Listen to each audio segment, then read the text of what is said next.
Assalamu alaikum everyone, welcome back. So today we have another revert story to watch. And honestly, this one is a bit different from the usual, and you'll see what I mean by that in a second. So if you're new here, don't forget to subscribe, like, and feel free to check our other stories we share here. So without further ado, let's hear her story first, and we'll come back after, inshallah.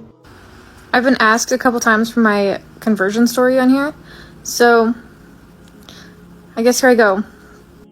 I grew up Christian in Minnesota, in the Lutheran church, with a fairly practicing family. We went to church a lot. I did a lot of, Bible study classes and things like that. But there were questions I had that I didn't feel were ever answered adequately. And I left the church when I left home at 17 because of issues with my family. And then I went through a couple years where I was a hardcore atheist.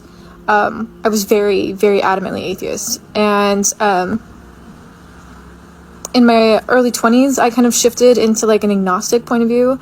After my daughter was born in 2015, I became interested again in God, and I had an experience that led me to feel certain that we had a creator.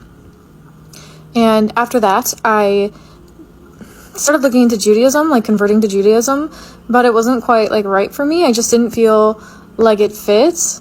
The conversion process is really long, and I just wasn't into that. But I did start to eat kosher.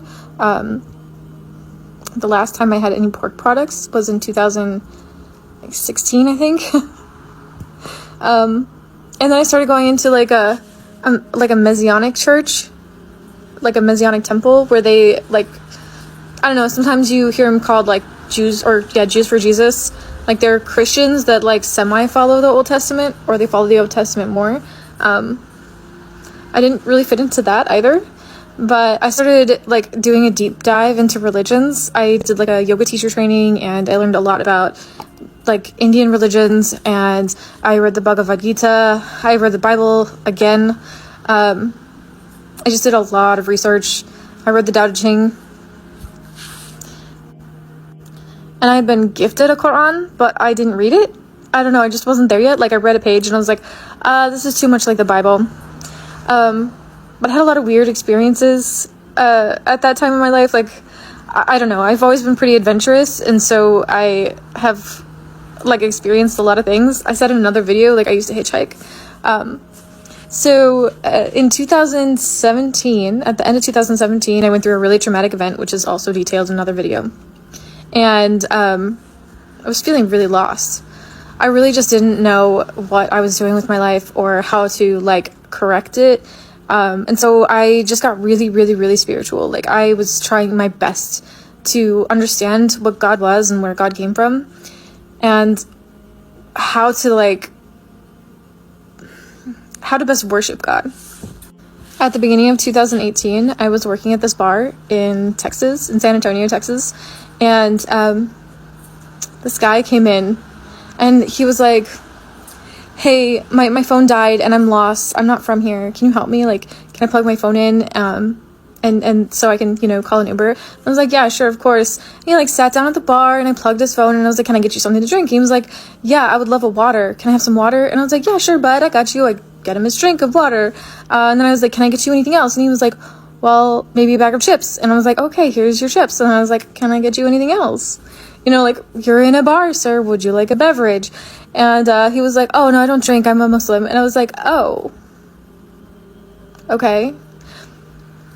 Up until that point, I had never, met a Muslim who, told me that they were Muslim and, identified anything of the faith to me.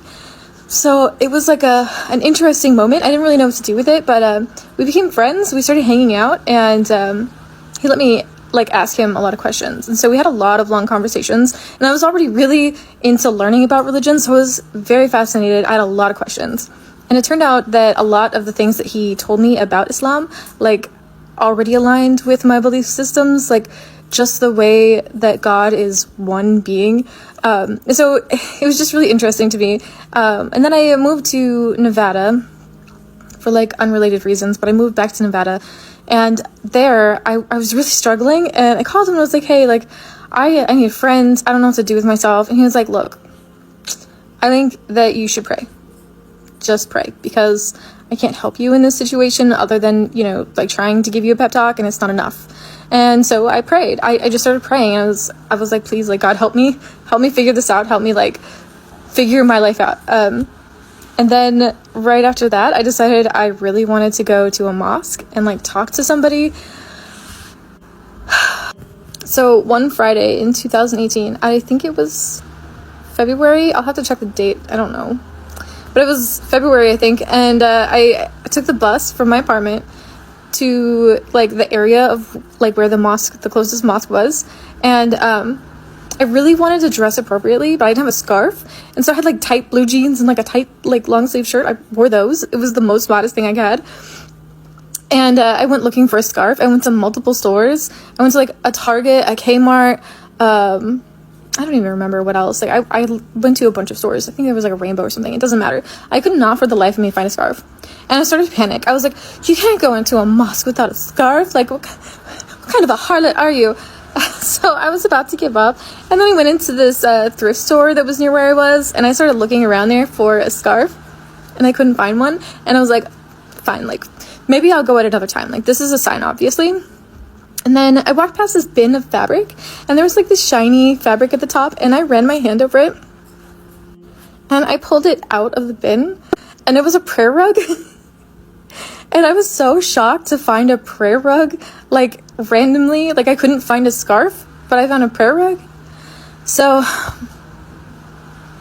yeah, I took that as a sign. I took that as a really big sign.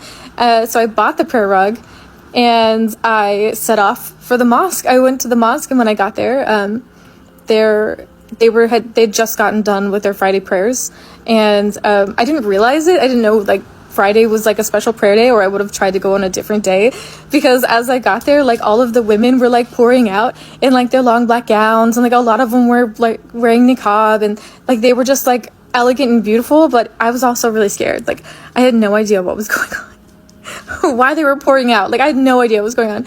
And so I just, like, hid and waited until they left, and then I went into the mosque. And there I met a Muslim. He was very kind, and he answered some questions for me, and then he brought me to the imam. And this is what Henry's doing right now. Just a quick break. She's just being a pain. So, yeah, so then I went to talk to the imam, and he, like, told me some of the basics and answered some of my questions. And then, you know, he gave me, like, a helpful, like, handbook for how to pray and some other information, and a Quran in English. So I went back home. I started reading it. I was then, like, connected with another person who converted. She was a Mexican convert. And actually, we say revert. In case anybody isn't a Muslim and still watching this, we say revert. So I became friends with her and this Mexican revert and this girl here. And she helped me learn how to pray, and she taught me how to wear hijab, and she helped me find, you know, some dresses and more modest clothing. It was really nice. There's more, but that's a 10-minute video, so stay tuned for part 2. MashaAllah, sister, what a beautiful story to hear. The one thing this story really shows is how genuine search never goes to waste. And hers sure didn't. She went through Christianity, atheism, Judaism, Messianic churches, Hindu philosophy, Taoism, so on and so forth. Like, she was really looking. And I think Allah subhanahu wa ta'ala honors that. The Quran was even sitting in her house and she wasn't ready for it yet. And that's fine, because when that time comes, it comes properly. And that encounter at the bar, a random guy whose phone died, that's it. That's the whole setup. No big dawah event, no preaching, no viral video, just a normal Muslim who answered her question. Honestly, you never know what door you're opening just by being approachable about your deen. The prayer rug in the thrift store is also the kind of thing that's honestly hard to explain away. She couldn't find a scarf anywhere, but found a prayer rug in a random bin. Those little moments are something Allah subhanahu wa ta'ala gives people as reassurance. It's some kind of a sign that you're going in the right direction. And then the sister showed up to teach her prayer and help her with clothing. That's what reverts need. They need real Muslims around them to guide them and help them. It's really not enough to being left to figure everything out alone. May Allah keep her and her brother firm, and Jazakumullah, brothers and sisters, for watching till the end. I'll see you in the next one, inshallah.